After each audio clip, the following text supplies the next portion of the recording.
Today is Thursday, June 24th. We'll explain new warnings about COVID-19 vaccines and why health experts say people should get them anyway. Also, the Supreme Court weighed in on the case of a cursing cheerleader, how it could set a new precedent for free speech. Plus, another historic and potentially dangerous weather event, new plans to cut air travel times in half, and why you might want to look up at the sky tonight. Welcome to The Newsworthy. All the day's news in about 10 minutes. Fast, fair, fun, and on the go. I'm Lacey Evans, filling in for Erica Mandy during her maternity leave. You ready? Let's do this. Pretty soon, the COVID-19 vaccines from Pfizer and Moderna will come with a new warning. That's because this week, a CDC safety panel found there's likely a link between the shots and cases of inflammatory heart conditions. But to be clear, the experts say those cases have been extremely rare. When they have happened, it's been mostly men, younger than 30, who were especially impacted after their second shots. Most of those cases have been mild, but about 300 people did end up needing to go to the hospital. Symptoms include chest pain and an irregular heart rhythm, but doctors say the condition is treatable. So health experts don't want this warning to discourage people from getting their COVID-19 shots. A group of federal and private sector health officials released a statement about these new developments. It says the risks from not getting vaccinated are, quote, far greater than any rare side effects from the vaccines. Experts say people can get the same heart condition from getting COVID-19, along with other potential complications. They're going to keep tracking the cases and studying them in both people who did or didn't get the vaccines. As expected, President Biden laid out new efforts to stop a recent spike in violent crime. Mostly, he told state and local officials to boost their law enforcement capabilities. That means hire more officers, pay overtime, and invest in technology to make their systems more efficient. And to do all that, they can use $350 billion from the last COVID-19 relief package. The Biden administration is also working with 14 cities like Atlanta, Baltimore, and Detroit to invest in programs meant to stop crimes before they happen. Basically, people like nurses, counselors, and social workers will try to mediate potentially violent situations so they don't escalate. President Biden is also calling on Congress to do more to stop gun violence. He says lawmakers need to act fast to confirm his pick to lead the Bureau of Alcohol, Tobacco, Firearms, and Explosives, or ATF. He also is still pushing new gun reform. Remember, Biden wants Congress to ban high-capacity magazines and approve universal background checks.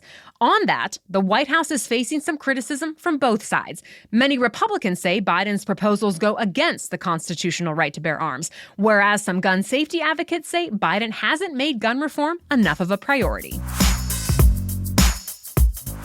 It was the very first punishment related to the January 6th Capitol invasion. An Indiana grandmother pleaded guilty to illegally entering the U.S. Capitol, and she was sentenced to 3 years of probation. She'll also have to perform 120 hours of community service and pay $500 in restitution, but she won't spend any time in jail. Almost 500 other people have been charged in federal court with crimes related to the Capitol riot, and some of those charges are more serious.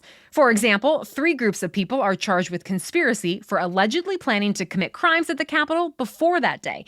In fact, one man from the extremist group Oath Keepers pleaded guilty to a conspiracy charge just yesterday. He could end up spending several years in prison. It appears an eccentric American tech mogul ended his own life in jail this week. John McAfee was found dead in his cell in Spain just hours after a court approved his extradition to the U.S.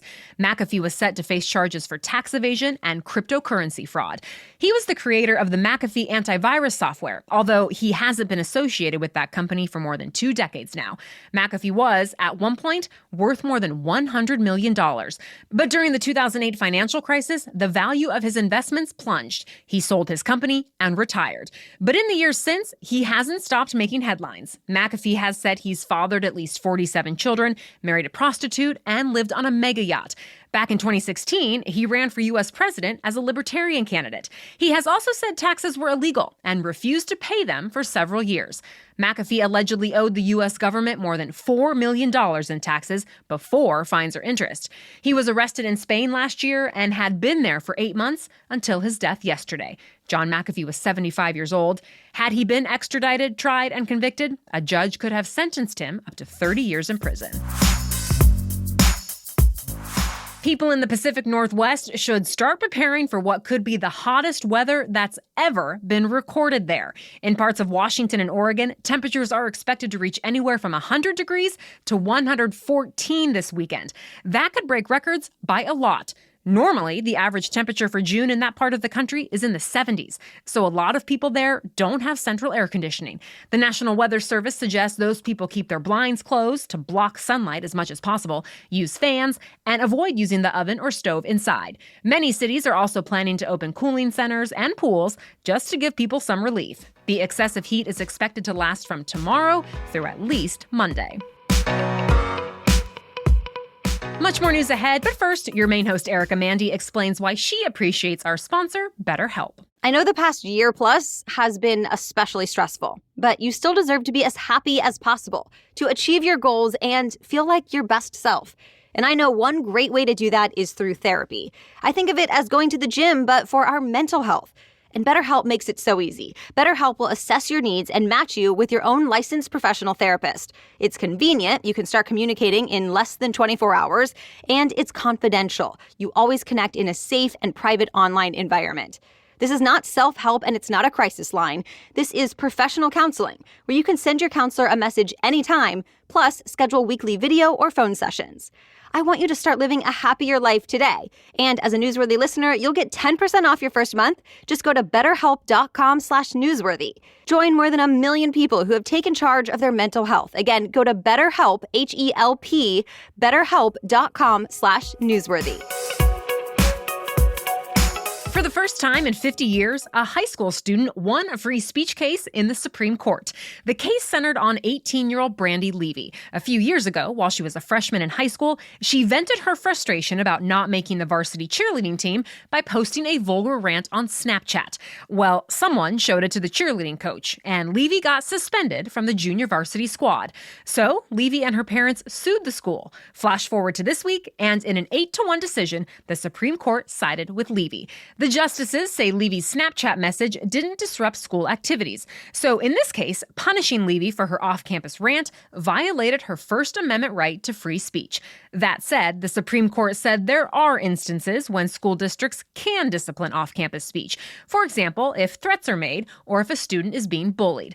By the way, the Supreme Court still has 8 more cases to be decided this term. One of them is a dispute over voting rights that could affect new elections laws recently added in several states. Stay tuned. Today, Microsoft is officially debuting its new version of Windows. It's the first major update to the operating system in 6 years. As CNET reports, the new Windows is expected to have a redesigned look with app icons moved to the middle of the screen, new color schemes, and new alert sounds. And CNBC says the new version will be faster than Windows 10. On top of all that, experts say we can also expect updates to Microsoft's App Store. The announcements are coming at an online event that starts this morning at 11 Eastern. Amazon's Prime Day broke sales records this year. Prime members bought more than 250 million items worldwide over the 2-day sales event. Amazon says the most popular purchases were for robotic vacuums, coffee makers, and teeth whitening kits. Back-to-school items were also popular, along with tools, electronics, and other household items. And Amazon says individual sellers on their site did even better. In fact, it was the biggest 2-day sales period for third-party sellers in the company's history. Competing sales did well, too. Other big-name companies like Walmart, Target, Best Buy, and Macy's offered deals this week. So overall, Adobe Analytics found Americans spent more than $11 billion online Monday and Tuesday. That's nearly 30% more than an average day in June. It's the end of an era for late-night comedy. Conan O'Brien is set to host his final show on TBS tonight. The comedian has been a fixture on late-night TV for nearly 30 years, making him the longest-tenured late-night host. He spent most of that time on NBC as the host of Late Night with Conan O'Brien. His latest show, called Conan, debuted on TBS in 2010. Tonight, his final show will be an hour long, and his last guest will be actor and comedian Jack Black. O'Brien isn't retiring, though. After this, he's working on a new weekly variety show for HBO Max. So far, there's not a release date set. This evening, you should be able to see the last supermoon of the year, as long as clouds don't get in the way. By supermoon, we mean it will be a little bit larger and brighter than a typical full moon. This one is nicknamed the strawberry moon, but that doesn't mean it will look anything like a strawberry. In fact, it will look more like a gold ball. The Farmer's Almanac says Native American groups came up with the name because the supermoon coincides with the time of year that strawberries are ready to be picked. As for why it looks so large and bright, that's because the moon is a bit closer to Earth than usual. That's it for the main news today, so now it's time for Thing to Know Thursday. And today, we're talking about the possible return of supersonic travel. United Airlines is betting it will be a reality again soon. The airline recently put down a cash deposit for a fleet of supersonic jets. It's planning to buy 15 of them, which will cost about $3 billion. A company called Boom Supersonic is developing the aircraft. Boom's CEO says the jets will be carbon neutral, and tickets will cost passengers about as much as a standard business class or first class ticket. He expects to have them ready for commercial flights by the end of the decade. And he's not alone. A handful of other startups are working on their own models too. They're said to be able to fly as fast as 1,300 miles per hour. That's more than double the speed of a traditional plane. So it would take just 3.5 hours to get from New York to London. And a trip from San Francisco to Tokyo could take just 6 hours. However, unless U.S. laws change, none of these flights will be able to go over land in the U.S. Only transoceanic routes will be allowed. That's because when planes fly faster than the speed of sound, they create what's called a sonic boom. On the ground, it sounds like a loud thunderclap or an explosion. So NASA researchers are working with Lockheed Martin to make the sonic boom a little less jarring, so it sounds more like a door slamming instead. And their experiments could help regulators set new noise standards for supersonic flight in the future. Thank you for tuning in today. We'll be back tomorrow with more news. Until then, have a great day.